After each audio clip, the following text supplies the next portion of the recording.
आज समाजवादी पार्टी के कार्यकर्ता नगर निगम कार्यालय पहुंचे और अनोखा प्रदर्शन करते हुए अपनी मांगों का ज्ञापन निगमायुक्त को सौंपा है। इस दौरान बड़ी संख्या में पार्टी के कार्यकर्ता व पदाधिकारी उपस्थित रहे। दरअसल कार्यकर्ता आई ड्रॉप लेकर पहुंचे थे और निगमायुक्त को ज्ञापन के साथ भेंट करते हुए कार्रवाई की मांग की। ज्ञापन के माध्यम से आरोप लगाया कि जबलपुर शहर में अग्निशमन विभाग पूरी तरह से लापरवाह व भ्रष्टाचार में लिप्त है। आए दिन अग्नि दुर्घटनाएं हो रही हैं, जिससे अभी तो माल का नुकसान हुआ है, लेकिन इसी तरह रहा तो वह दिन दूर नहीं जब जान का भी नुकसान होगा।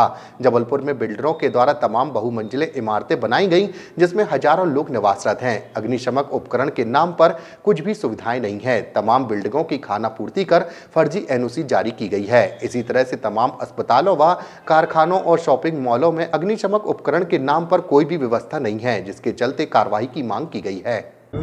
आज हम आई ड्रॉप लेके आए थे नगर निगम कार्यालय और नगर निगम आयुक्त को और पूरे विभाग को, जो भ्रष्टाचार जबलपुर में लगातार अग्निशमन को लेकर चल रहा है, कि ये आई ड्रॉप वो अपनी आंखों में डालें और अपनी आंखों की दृष्टि सही करें। क्योंकि कहीं ना कहीं देखने में आया कि जमीनी स्तर पर जितने भी अस्पताल हैं, जितनी भी बिल्डिंग है, चाहे वो कॉमर्शियल हो चाहे रहवासी हो, तो इन सब में जो जमीनी स्तर पर इनको जांच कर एनओसी जारी करनी थी, पर किसी भी प्रकार की इस तरीके की वो नहीं की गई है, जिसको लेकर आज समाजवादी पार्टी ने ज्ञापन सौंपा। ज्ञापन के माध्यम से आई ड्रॉप भी दिया अधिकारियों को और ये कहा है कि जमीनी स्तर पे आप अस्पतालों में जाकर मॉक ड्रिलिंग कराइए, बिल्डिंगों में कराइए, अपार्टमेंटों में कराइए, क्योंकि आने वाले समय में जिस प्रकार से दुर्घटना हो रही है, हमारी आंखों के सामने देखने में मिल रही है, हमारे जिले में हो रही है, दूसरे प्रदेशों में हो रही है, तो इस तरीके की पुनरावृत्ति ना हो, जिसको लेकर समाजवादी पार्टी ने आज ज्ञापन सौंपा है। और अगर आने वाले समय में ये इस तरीके की वो नहीं करेंगे तो हम स्वयं जाकर जमीनी स्तर पर मॉक ड्रिल करेंगे। देखिए, मुख्यतः इनका ये कहना है कि शहर में अभी आगजनी की 2 घटनाएं हुई,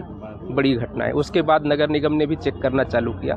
इनका विषय ये भी है कि जो फायर एनओसी अपने नगर निगम की तरफ से जारी की गई हैं, उनकी भी जांच कराई जाए कि वो सही मानकों को चेक करके दी गई हैं या नहीं दी गई हैं। अभी हम चेक करा रहे हैं कि आपके पास फायर एनओसी है या नहीं है। तो इनकी मांगों को ध्यान में रखते हुए हम जो 89 करीबन हॉस्पिटल इन्होंने बताए हैं, सीएमएचओ से हम उनकी जानकारी लेके उनको व्यक्तिगत रूप से जांच कराएंगे कि वो फायर एनओसी प्राप्त किए हुए हैं या नहीं किए हुए हैं, फायर एनओसी के मानकों को पूरा करते हैं कि नहीं करते, बिल्डिंग परमिशन उन्होंने ली है कि नहीं, ओवरऑल क्या वह हॉस्पिटल सुरक्षित है। क्योंकि हॉस्पिटल एक बहुत सेंसिटिव जगह है, जहां पे बिल्डिंग सुरक्षित होना एक टॉप प्रायोरिटी में होना चाहिए। तो उसको ध्यान में रखते हुए निश्चित रूप से अगर ऐसा फर्जीवाड़ा पाया जाता है तो किस प्रकार की जो है नगर निगम कार्रवाई करेगा इन पर? देखिए, अगर बिना फायर एनओसी के हॉस्पिटल मिलते हैं तो उसमें कार्यवाही का वही है कि लगभग 1000 रुपये प्रतिदिन जो फायर एनओसी का डिले होता है उसकी पेनल्टी लगती है।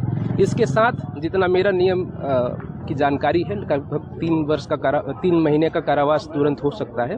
तो उस पर निर्णय जो है फायर की टीम लेगी। अगर फायर एनओसी मानकों के अनुसार नहीं पाई गई, मतलब वो हॉस्पिटल मानकों को पूरा नहीं करता था, उसके बाद भी फायर एनओसी दे दी गई है, तो उसमें संबंधित व्यक्ति जिसने वो एनओसी दी है उसके विरुद्ध भी कार्रवाई प्रस्तावित की जाएगी। सर, शुभ नाम? मेरा नाम अरविंद कुमार सर है, मैं यहाँ